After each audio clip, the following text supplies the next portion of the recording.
did y'all see that stream that Drake did with Aiden Ross the other day?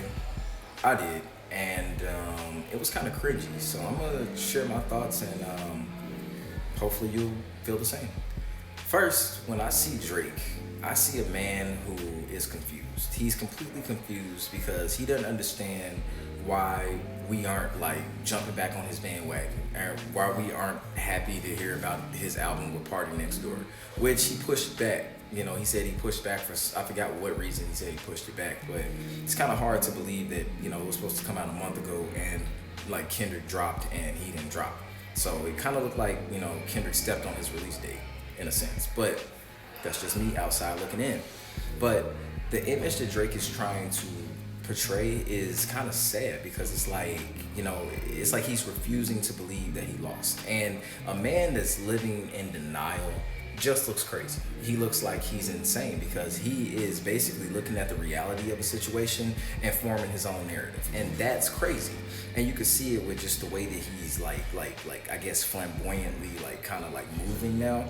Even the fact that he's like doing all this zesty shit. Because if Kendrick Lamar made a line about me feeling like a bad bitch next to Sexy Red, there's no way in hell that I would be acting as zesty as he is. And even taking that line and trying to make a joke out of it, like there's no joking matter about it. Like if you a real man and another man says that to you, those are fighting words, bro. Like that is something you don't bring up. That is something that, you know, you don't make light of because another man is essentially calling you a bitch, you know?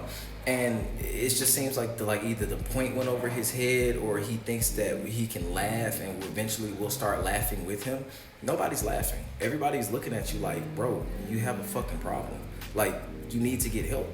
Even the fact that he was like acting like how he was last night, like that's not nothing you expect from a man that's almost 40. You know, he was acting like, you know, a 21-year-old or some stupid shit like that. Even less than a 21-year-old, because a 21-year-old would have showed at least a little bit more maturity in the way that they were carrying themselves. But not Drake.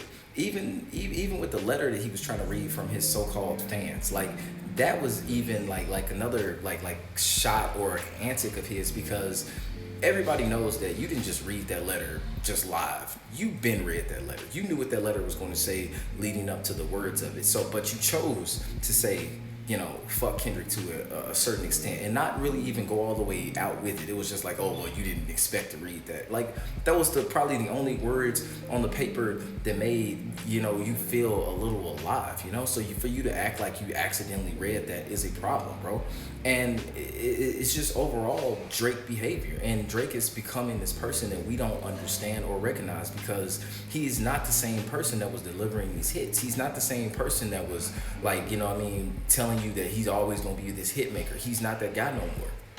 And to be honest, this whole Party Next Door album, all of these antics that he's doing, I do believe that that's going to hurt that album. And I feel like it's unfair to Party Next Door because Party Next Door isn't doing any stupid ass antics. He's literally trying to get his money and his fan base up. Like, you know, but it just seems like Drake is going to take this and basically run it into the ground and then act like he doesn't know why it's not selling the way it is. Like, to be honest, Drake, if he would have just been a real man and got over this, like the rest of the world would have moved on with him. We probably wouldn't even be on Drake like we are now, but just the fact that he has been continuing to act like this after the battle has just prolonged it. But I feel like in 2025, like we're watching his downfall and we're watching him spiral, but I do believe that it's gonna get to a certain point where like the people that are watching him now aren't gonna even be watching him because it's almost like a Lil Pump situation. Like when Lil Pump would come out, like he would say something and it would just get headlines and we'd be like, yeah, he's doing these stupid little antics.